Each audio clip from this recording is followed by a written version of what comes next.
The Psychology of Deception by Casey Lytle. Episode 1, Introduction and Overview.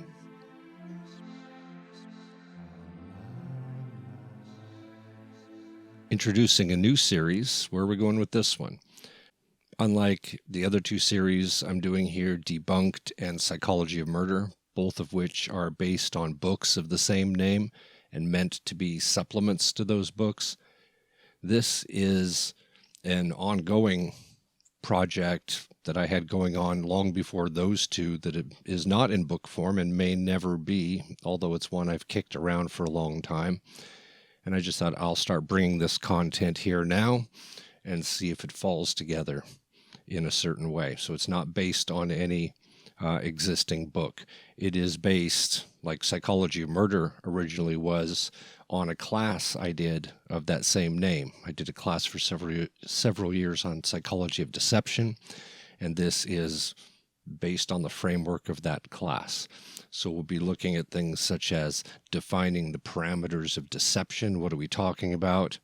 When we talk about deception, why do we intentionally deceive? We'll talk about self-deception, why we tend to lie to ourselves more than we lie to other people. How and why is propaganda so effective, and why are people so easily manipulated by it? How do the groups that we would label as cults influence otherwise rational people into irrational beliefs? We think it requires irrational people to get sucked into a cult-type environment in the first place. And although people like that are more vulnerable, a lot of people who get lured into irrational beliefs are otherwise rational people. So how does that work? We'll look at some of the tools utilized for lie detection, some of the methods you hear, indicators of lie detection. May not find that necessarily satisfying because there aren't that many universals when it comes to lie detection, and a lot of the same signs that people, the tells that people may give off when they're lying, can be there for other reasons as well. There's other times where they may show the same type of behavior or the same type of a tell when they're telling the truth. Most signs of deception are simply signs of anxiety. And as you can imagine, sometimes telling the truth can cause anxiety. If telling a lie creates no anxiety, you're not going to show any anxiety signs from it. If little Johnny broke Grandma's lamp, if he's lying about it, he may show anxiety signs over telling the lie and the fear of getting caught. But telling the truth may cause anxiety signs because of the fear of the punishment he's going to get for doing it. What about pathological liars who lie spontaneously without self-awareness of the lie? Sometimes they will not show anxiety signs because they're not deeply processing what they just said. We'll do a separate episode about that and how that can form most commonly from a dysfunctional environment where lying becomes a defense response. In a way, the lie becomes functional in the dysfunctional environment. Once you're out of that environment, though, it's become such a trained response that you're no longer even aware you're doing it. In those cases, the truth itself can create anxiety, so you think up an alternative that doesn't. An alternative that's a feel-good response, and that'll be your automatic go-to response. In other cases, deception is more well thought out and is more cognitive in its root, rationally deciding to be manipulative. But you will still have the problem of stored knowledge of bad behavior influencing that manipulation. This brings us around to a point I'll bring up a lot. Guilty people trying to act innocent don't act like innocent people. They can't, because stored in memory is the episodic memory of what they did, and they cannot prevent that stored memory from having an influence on how they decide to act innocent or their judgment of how they think an innocent person would act. For example, in the Alec Murdaugh trial, when he was attempting to act like an innocent person, reacting to the shock of finding his wife and son murdered, there was one thing he forgot to think about, which was part of his stored guilty memory, and that is how an innocent person would respond to that environment in one specific dimension, and that is their own perception of threat in the environment. If they really had been there such a short time before discovering the murders, one of their first, especially as Murdoch claimed he was experiencing drug-fueled paranoia. The paranoia should exacerbate the fear that whoever did that was still on the property and still a threat. But he demonstrated little or no perception of threat to self, threat to his surviving son. That should have been the one he called right away to warn him. He showed an awareness that there was no ongoing threat on the property to him, something an innocent person wouldn't know. Innocent people will frequently accidentally incriminate themselves because they don't know what not to say, whereas a guilty person, in trying to think about how to act innocent, may think that some details are too detailed and they'll hold them back, whereas an innocent person might just theorize those details anyway. For example, if you were to take 10 people and ask them, if you were to rob this convenience store, give me a step-by-step breakdown of how you would do it. Innocent people will think up very typical, stereotypical ways of robbing a convenience store, most of them influenced by movies and TV.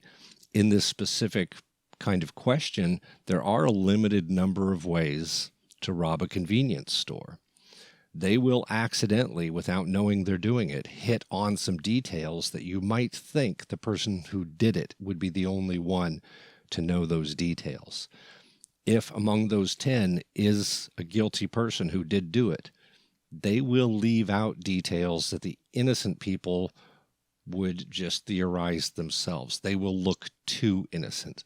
They'll leave some gaps in their timeline where they're skipping over specific things they did. So once I have my sample of 10, I will find a consistency among 9 of them in self-incrimination. One may stand out as being too innocent, and that may be the one I would look at as the possibility of the person who carried it out.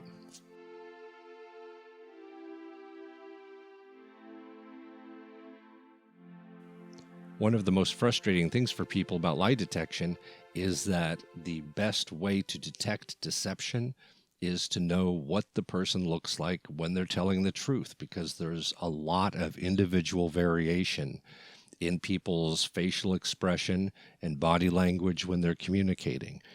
Why this is frustrating is it's the people you know best that you would have the easiest time of detecting deception, but they are often the ones you don't want to believe deceive you, that you're likely to look over the signs or ignore the signs. Specific traits can vary a lot from individual to individual. For example, the idea of the opposing nod, the idea that a forward nod means a yes or something positive, shaking your head means a no or something negative.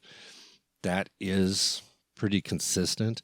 There are people who really stand by this idea of the opposing nod, but the results are very mixed and there's a lot of individual variation. So what do I mean by the opposing nod?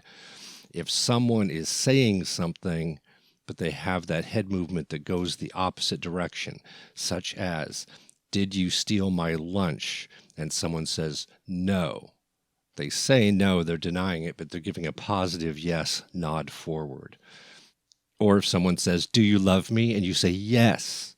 You're saying yes, but you're shaking your head no. Are we finding that they're lying about it? Can be. That can sometimes be true.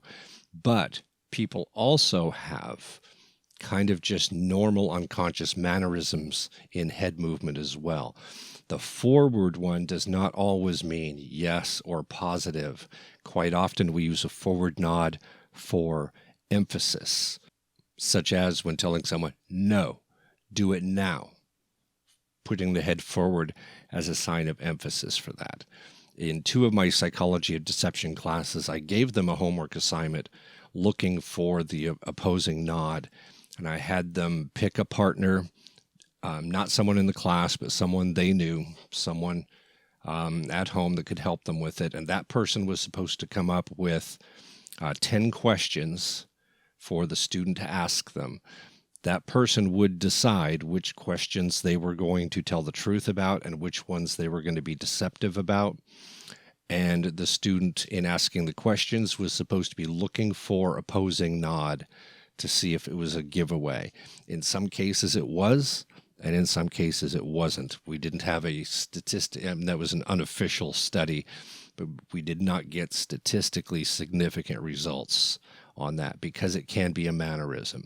If we go back to the Alec Murdaugh trial, people note him nodding his head, doing the nod quite a bit in certain questions where he was asked to deny something and he would be nodding his head. But if you watch him between questions, he also had a motor tendency to be looking down and nodding a lot. And if you look at some of those, when he started doing that, if his mouth was open a little, you would see his lips moving a little bit. He was running an internal dialogue while nodding the head. He was basically rehearsing something. But we can't use the opposing nods so much with Murdaugh because he does have a normal mannerism, a head movement mannerism.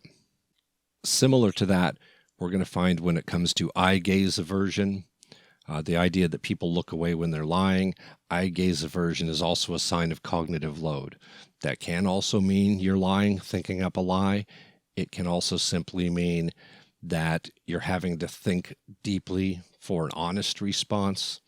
And it can also be a sign of anxiety. And as you can imagine, when it comes to eye gaze aversion, there's going to be a lot of variation in how comfortable individuals are with eye contact to begin with. They may look away simply because a gaze has lasted too long, not because of a question being asked. So in this series, are lying and deception going to be the same thing? How are we going to treat those two terms? A lie, very simply, is something that is not true. Deception, however, is much more broad. Deception is manipulation. It can be a lie, but it can also be a truth that's used in a very selective way to influence or manipulate someone, such as lies of omission, telling the truth but withholding parts of the truth that you know will create a different impression or opinion than the one you're trying to produce. For example, if I'm trying to get a friend to go along to a party with me, I may mention all the people that'll be there that I know the friend likes, that will make it more likely they'll want to go with me. But I know there are some people who are going to be there that the friend does not like, and knowing they were there could definitely make them say no to going with me, but I want them to go with me. I want to manipulate them, influence them into going with me. So I will withhold the information that would sway their opinion away from what I want their opinion or their final judgment or decision to be. We would call that definitely deceptive. Deceptive because you know the outcome if you were to give the entire truth, so you are selecting just the pieces that will give the outcome you want. Propaganda can be selective truth, it can be exaggeration, or it can be outright lies, but it is all meant to influence an opinion or behavior in a desired direction. Political propaganda, for example, is rarely aimed at the other side to try to convert the other side. It's most often aimed at its own side to try to direct opinion, to influence behavior, to prime people for later behavior, make you dislike a specific target or group so that you're more likely to accept restrictions on that group or violence against that group. Traditionally, governments would prime populations to think negatively against other countries if there was a possibility of going to war later with that country, so that the population would be in support of that kind of aggressive action. The easiest route to this, as you can guess, is fear. Fear is the most effective form of manipulation because it's triggering a primal survival response.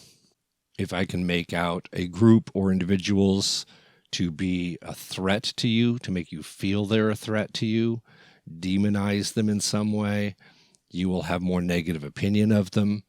You're less likely to be concerned if bad things happen to them. We can see this quite often when there are counterculture movements, social movements trying to bring about change to social norms. The way the establishment will try to hang on to those norms is to try to demonize these groups in some way, make them perceived as very negative, and therefore negative associations with whatever new norms they're trying to bring in or change, while at the same time emphasize the good of the existing norms and the people that support the existing norms. Make you feel that your lifestyle or environment would be threatened in some way if these new norms went in place, or if these groups were given some specific rights to them, even if those rights would have no impact on you at all, make you feel like it would. Other than triggering natural survival responses, fear is a motivator because we can make you fear losing something important, fear being perceived negatively, fear that you may be on the receiving end of punishment for something. Those are the easiest ways to produce fear. Common 3-step response to manipulation, fear-based manipulation: make people afraid of something, tell them who to blame for it, and then tell them that you can either fix it or protect them from it, and you will get people listening to you, following you, voting for you, donating money to you, whatever it is. You can get people on the hook, especially if they are in environments or populations that have a history of being fear-prone to begin with, or have been primed to fear certain groups. But you may be saying, that's manipulation, not deception. Manipulation is the influence of a target without their awareness that they are being intentionally influenced. So that is deceiving. That's deception. Debate, on the other hand, is an open attempt to use information and argument to influence someone else, and they are aware of the attempt and the goal to influence them in another way. So they know what you're trying to do coming at them. So just a couple quick samples we've gone over here of where we're going to be going here. Again, self-deception, lie detection, malingering, the ways people lie and the motivations behind them, persuasion, propaganda, and I'm going to air quote, brainwashing. We'll see when we get to that why I air quote that. Both the terms brainwashing and cult are problematic because both of them are just ways for us to put labels on people who have beliefs that are so removed from ours that we figure there has to be some sort of manipulation, some sort of involuntary manipulation going on for them to believe such things. So if you have an interest in any of these areas, you're interested in diving a little deeper into some of these, subscribe so you know when we pop a new one up here, and come along for the ride.